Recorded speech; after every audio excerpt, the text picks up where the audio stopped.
muito boa noite, você telespectadora aí de casa. Começa agora o programa Repercussão. Depois de quinta-feira, sexta-feira, nós não tivemos programa, tivemos um final de semana aí bem extenso, né? Mas essa segunda-feira nós voltamos aqui agradecendo aí a sua companhia diária, agradecendo as mensagens, o carinho, todas as vezes que não tem programa Repercussão, sempre tem alguém que vai lá no meu WhatsApp, Elô, por que não teve programa? Então, muito obrigado pelo carinho, muito obrigado todos os dias. Eu só tenho a agradecer esse carinho que eu recebo de vocês e a atenção, tá? Hoje, a pedidos, como eu sempre falo que o programa Repercussão, ele é feito para você. Com a sua participação, com a sua interação, nós filtramos aquilo que realmente vai ser viável para o programa e, consequentemente, para você, telespectador, e trazemos aqui sempre aqueles assuntos que você aí, telespectador, pediu para que fosse abordado. E nós trouxemos há cerca de 15 dias aproximadamente o doutor André Franco, no qual ele falou sobre família, né? Sobre contrato de namoro, sobre união estável. E aí surgiu a infidelidade matrimonial. E aí surgiram várias perguntas, vários questionamentos. Então, hoje eu trouxe aqui a doutora Carolina Vidal, que vai falar com a gente sobre esse tema que talvez arranque aí todos os cabelos, perca aí todos os juízos, os neurônios eles ficam assim, a flor, né, de sair do lugar. E vamos aqui tirar algumas dúvidas aí para acalmar a mulherada, para acalmar os homens também, que serve para os dois, né? Então, nós trouxemos aqui a doutora Carolina Vidal. Seja bem-vinda ao nosso programa. Para a gente é uma satisfação recebê-la e com um assunto assim, bem polêmico, né, doutora? Espero poder tirar algumas dúvidas. Então, primeiro vamos explicar o que seria, juridicamente falando, o que seria infidelidade matrimonial, doutora? Bom, o matrimônio ele está contido na Constituição Federal como uma das formas de entidade familiar e também previsto no Código Civil. Os deveres, né, dos cônjuges, a forma de constituição é uma forma que tem um regramento próprio, diferente de outras entidades familiares. E dentre um dos deveres conjugais está a fidelidade. E a fidelidade ela pode ser traduzida como o que naturalmente a gente historicamente tem tratado, que é a monogamia, a relação apenas com aquela pessoa, que é o seu cônjuge, né? Então, repetindo a pergunta, por favor, Elô. O que seria infidelidade matrimonial? Então, seria a quebra desse dever matrimonial de fidelidade.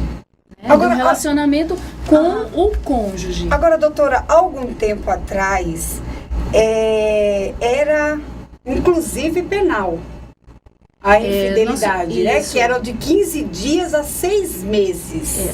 Isso. E o nosso Por que mudou isso? O nosso direito evoluiu, porque o direito ele está para a sociedade no sentido de não fechar os olhos, não deixar invisíveis todas as mudanças sociais que acontecem. Sim. Né? Então, o que é que nós temos hoje? Nós temos hoje uma realidade social de equiparação entre homens e mulheres. Então, não toleramos mais a discriminação, não é? E o direito ele vai percebendo todas essas mudanças sociais e hoje em dia, inclusive, pode acontecer de ter situações paralelas de entidades familiares e o direito não fecha os olhos para essa situação. Em que sentido? Uma companheira que tem um relacionamento, convive com aquela pessoa que é casada do status civil, né? Mas tem um relacionamento, partilha bens, constrói um patrimônio, fica na saúde e na doença, tem filhos, constrói publicamente um relacionamento duradouro, né? Essa pessoa ela vai ter o direito à pensão por morte, por exemplo, né? Seria um retrocesso a gente não admitir essas situações, tanto é que não pode haver proibição em relação aos filhos havidos fora do casamento. É vedado você fazer discriminação, porque todos os filhos são iguais, independentemente se foram constituídos sob matrimônio ou não. A nossa própria Constituição prevê vários formatos de entidade familiar, não é só o matrimônio. né? O matrimônio é um dos. Tem a união estável, tem a família mosaico, tem a família anaparental, tem vários tipos de família, né? Então, o direito percebeu que a sociedade mudou as suas relações, a sua forma de se relacionar. Inclusive, eu diria até que na época da Idade Média já havia os relacionamentos simultaneamente. Mas a gente também tem que lembrar que o afeto, ele é um valor que ele não está ligado exatamente à questão da vontade, né? O afeto, você não pode obrigar que uma pessoa lhe ame, né? Existe uma liberdade, o princípio da liberdade. Agora, caso ocorra um ato ilícito que gere danos, né?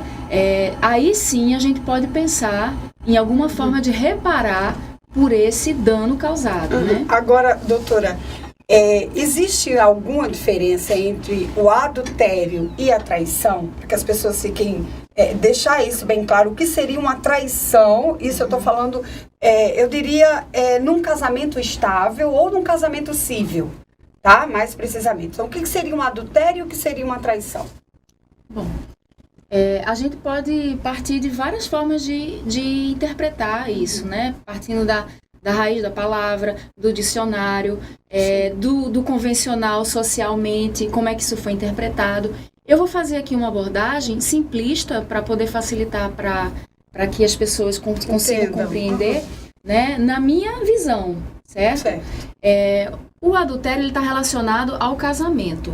É o tipo de infidelidade, né? É quando você não é fiel naquela acepção da palavra, afetiva, sexualmente falando, certo?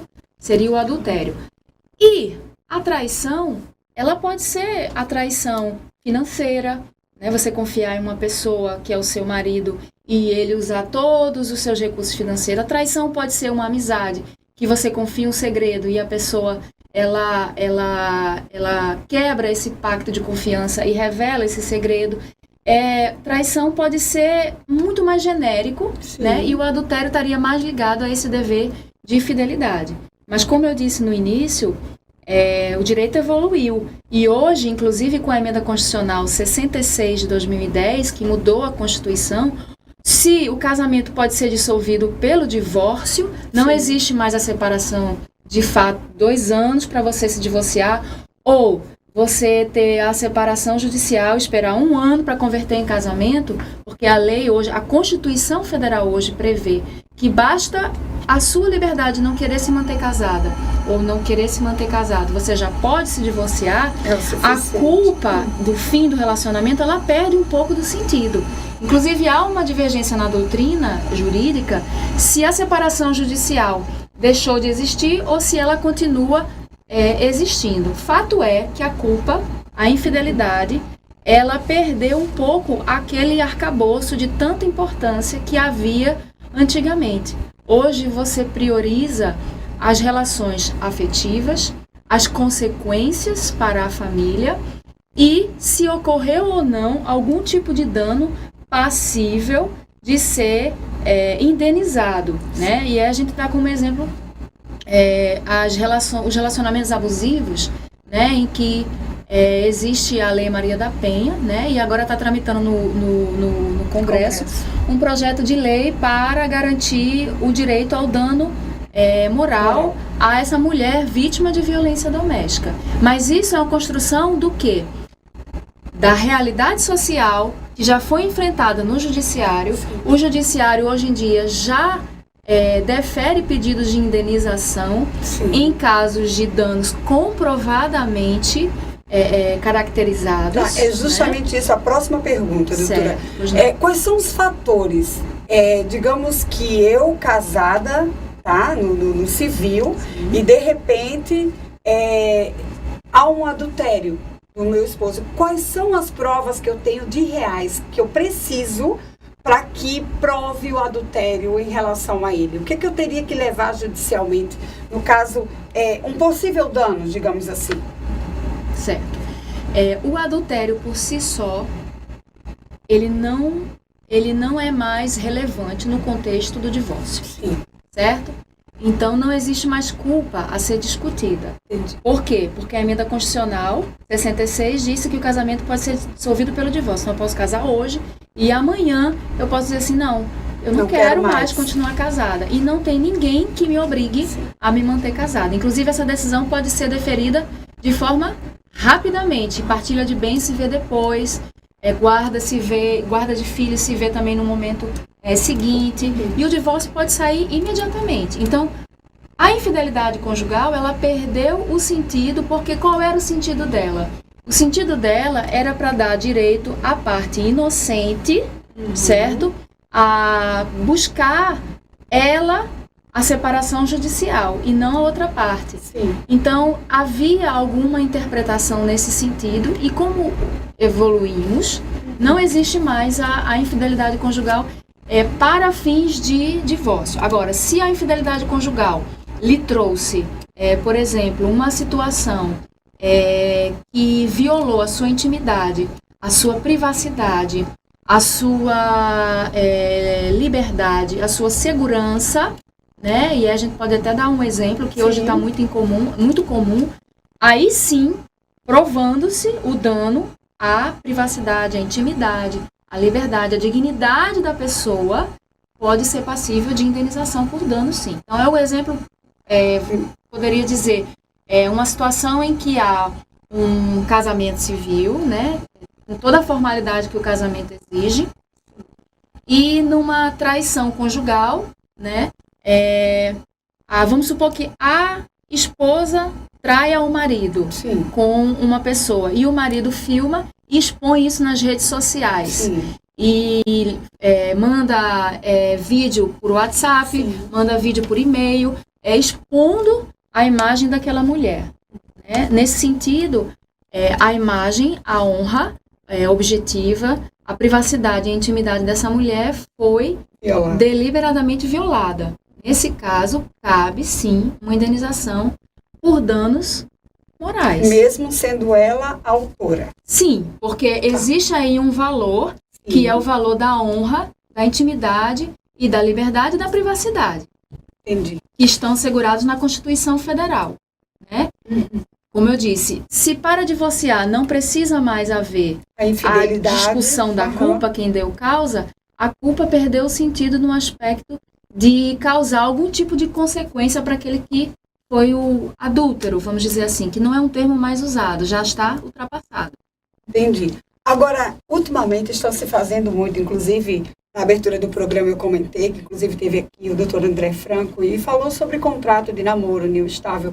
E nesse contrato de namoro, ele falou que poderia haver cláusulas onde entrasse a infidelidade matrimonial. Então, eu queria que tipo de cláusula seria essa que pudesse blindar aí alguém que está começando um relacionamento e pensa em fazer um contrato de namoro? Como é que eu posso me blindar em relação a isso para não ter problemas futuros na infidelidade? Eu estou falando em relação a danos. Porque no próximo bloco a gente vai falar um pouquinho sobre danos morais, e isso foi muito discutido, inclusive, na internet. Tivemos um caso, inclusive, aqui em Natal, onde tanto deu para o homem quanto deu para a amante. Né? Então, assim, alguns casos, hoje a gente já vê que causa danos e a gente vai conversar sobre isso. Mas, em relação ao contrato de namoro, as cláusulas, eu posso me blindar em relação a isso, doutora? A infidelidade? Essa pergunta, ela é extremamente delicada. E aí a gente tem que tratar ela com a maturidade que em alguns minutos a gente não vai esvaziar o tema. Mas, assim, de uma forma resumida, né? É possível no contrato de namoro eu definir cláusulas em relação às consequências de determinada quebra de cláusulas contratuais. Como todo contrato, ele é um acordo de vontades. Então, prevalece a autonomia da vontade e a mínima interferência do Estado, ou seja, aonde não é proibido, é permitido. Isso é o que rege a relação de direito privado no nosso país. Então, eu posso, num contrato de namoro, estabelecer quais são as obrigações de cada parte e quais são as consequências de não cumprimento dessas cláusulas. Agora, a minha visão é de que, se a nossa própria Constituição garante a a família de uma maneira muito mais abrangente. Se a união estável ela é protegida, inclusive se a pessoa eventualmente é casada, desde que demonstrada boa fé, né? E ela tem a visibilidade do direito para a proteção jurídica desse relacionamento, inclusive para efeitos patrimoniais, como previdência, pensão, alimentos, filhos não podem ser discriminados. Então, o meu entendimento é que seria um retrocesso, e existe um princípio em direito que se chama vedação ao retrocesso, ou seja, em que não é dado direito às pessoas a retroagir quando a nossa Constituição Federal, que é a nossa lei maior, está no topo, diz em sentido contrário. Então, é uma coisa que a gente precisa alertar para quem está assistindo, que é fundamental em qualquer elaboração de contrato, seja de qualquer espécie, ou a assinatura de um contrato já elaborado, se fazer consultar por uma pessoa de confiança com capacidade jurídica para orientar e alertar sobre como fazer da melhor maneira, né? E não diminuindo aí problemas riscos futuros. E às vezes até riscos para você mesmo. É verdade. Né? Porque no campo da afetividade, como eu falei, não existe tanta, vamos dizer assim, tanta rigidez, né? Eu quero, eu posso, eu vou. É uma coisa muito abrangente. Doutora, a gente vai chegando ao fim do primeiro bloco e não saia daí que nós voltamos já para falar sobre infidelidade matrimonial.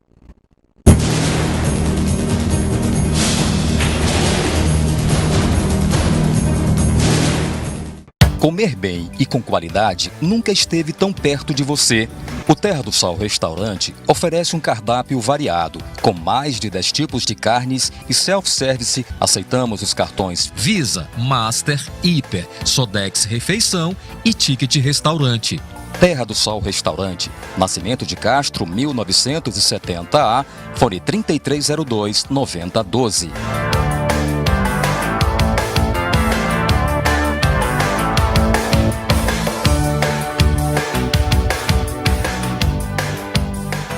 Você sabe qual escola teve um crescimento de 61% em aprovação? Você sabe qual escola teve 3 primeiros lugares em instituições federais? E qual escola teve medalha de ouro na Olimpíada de Química do RN e 5 medalhistas na Olimpíada Brasileira de Astronomia? Neves, Neves, Neves. Vem ser Neves.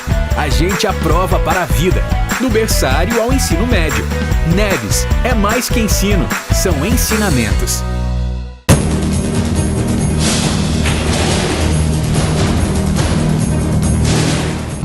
E voltamos ao segundo bloco do programa Repercussão. Lembrando aí que você pode estar acessando o nosso site tvfuturo.com.br, clicar lá no programa Repercussão e rever aí as entrevistas que nós fizemos. Você pode, inclusive, baixar, compartilhar aí os nossos vídeos em suas redes sociais. Você também pode estar entrando em contato com a gente pelo 99950-5347. O telefone está aqui embaixo. Você pode mandar aí as suas sugestões, as suas críticas, para que, Heloísa, eu quero que você fale sobre um determinado assunto. Tenho certeza que o programa Repercussão, como eu digo, todos os dias é feito aí para você. E hoje, a pedidos também, nós estamos falando sobre infidelidade matrimonial. Esse que é um tema que eu tenho certeza que tira aí todos os cabelos da cabeça, tanto do homem quanto da mulher. E para isso, nós trouxemos aqui a doutora Carolina Vidal, e conversamos no primeiro bloco sobre a traição, sobre o adultério, essa diferença. E agora no segundo bloco, doutora, vamos falar um pouquinho sobre os danos, as consequências para o infiel, né?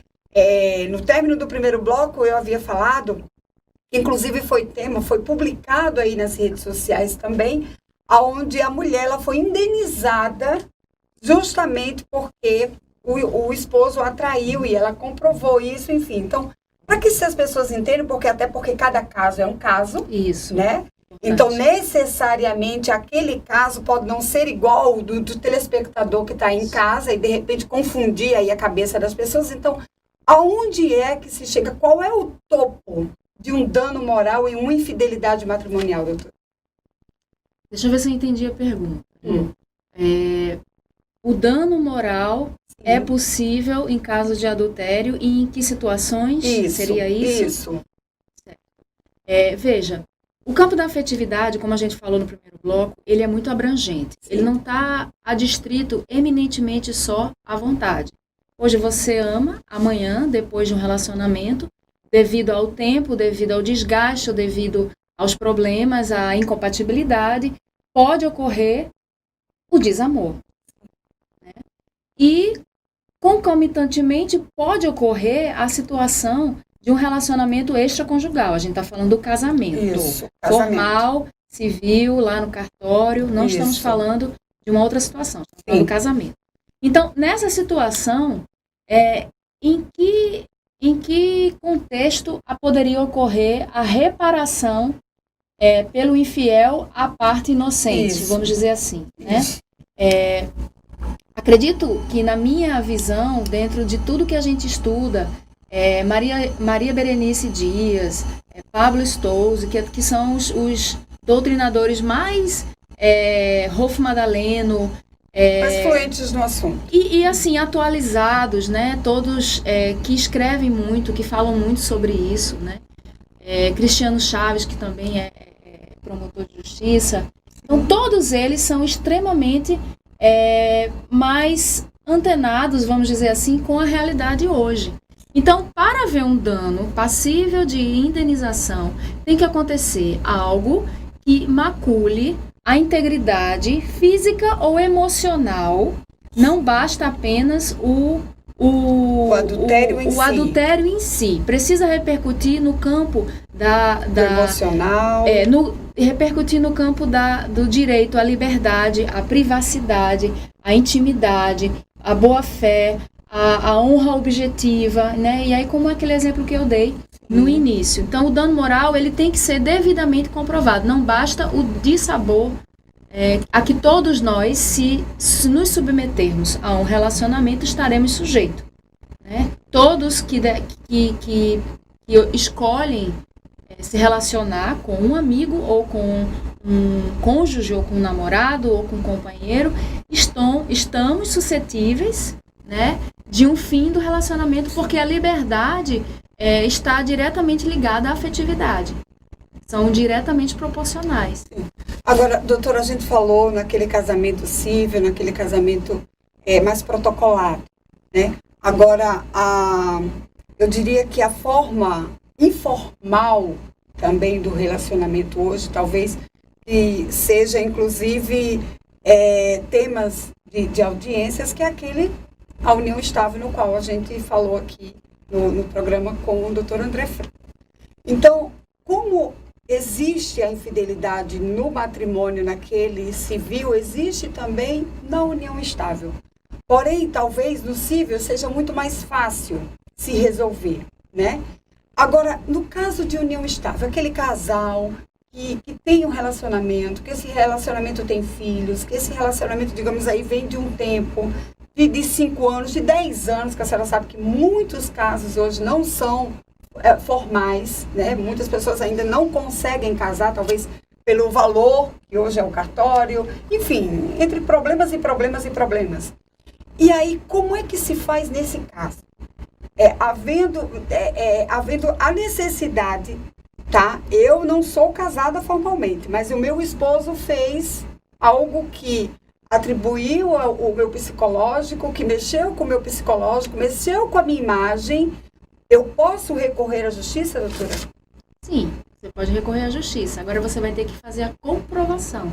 Então, o ideal é, primeiramente, você receber uma orientação jurídica sobre qual foi a situação, o que aconteceu e quais são os meios de prova que você tem para comprovar o suposto dano moral. Não basta a infidelidade conjugal ou do companheiro. Qual a importância, nesses casos, de um advogado? Olha, eu diria que a importância é fundamental, porque muitas vezes a gente tem uma noção pelo que a gente vê no Google, pelo que a gente conversa com pessoas de variados conhecimentos. Né?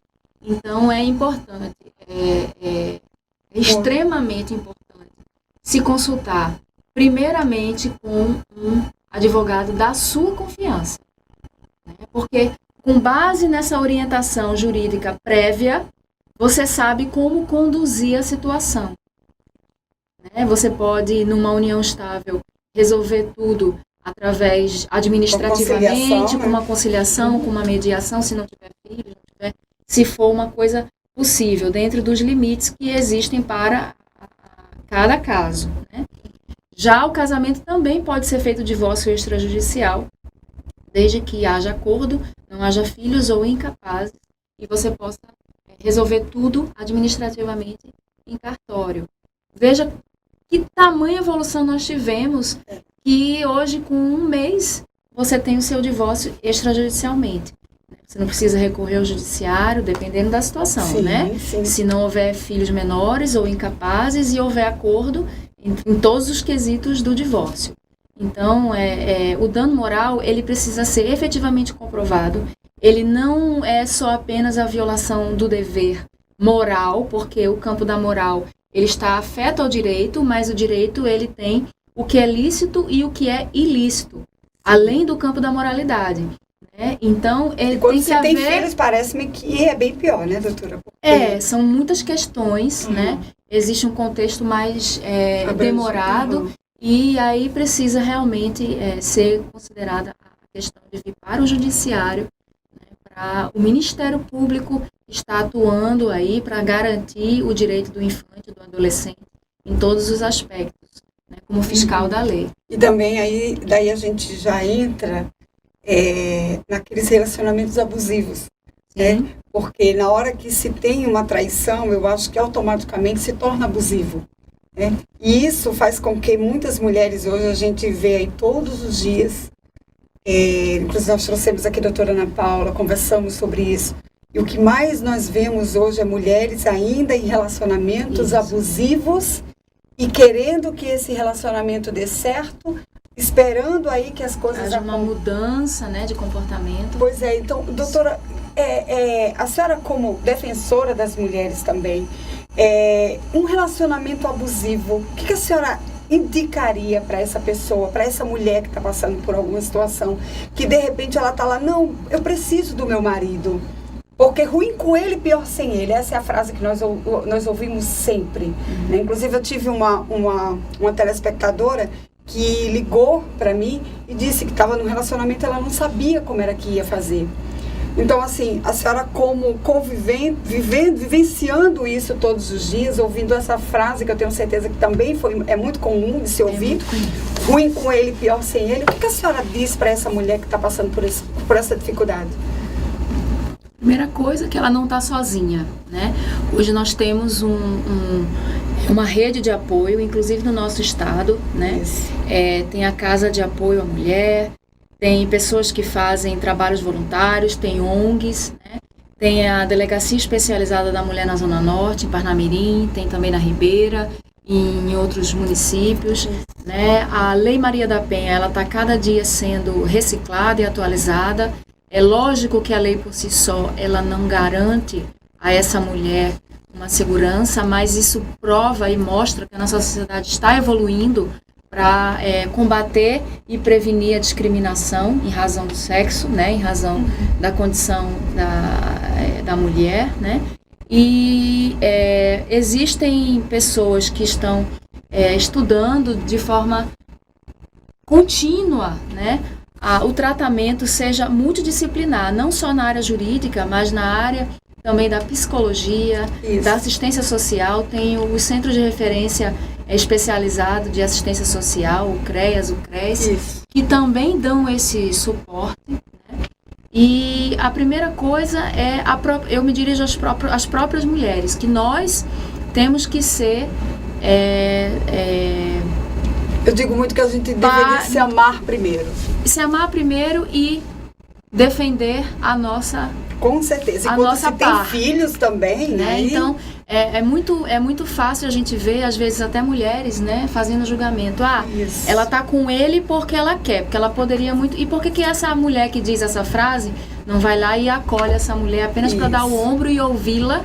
E no momento certo ela cria coragem, após esse apoio que é muito mais emocional e psicológico, para ela se enfrentar os, vamos dizer assim, os turbilhões, os próprios problemas dela e criar força. Então, nós mulheres temos que apoiar as mulheres. Nós mulheres temos que elevar as nossas pares. É verdade. Então, eu acho que parte muito mais de uma cultura, uma mudança cultural. E, obviamente, se cercar de uma orientação jurídica adequada, de confiança, se cercar de serviços gratuitos que o Estado ele tem o dever de prover, o município também. Então, o que eu falo para essa mulher é: apoie as mulheres. E não julguemos as mulheres. Isso, minha doutora, muito obrigada pela participação da senhora.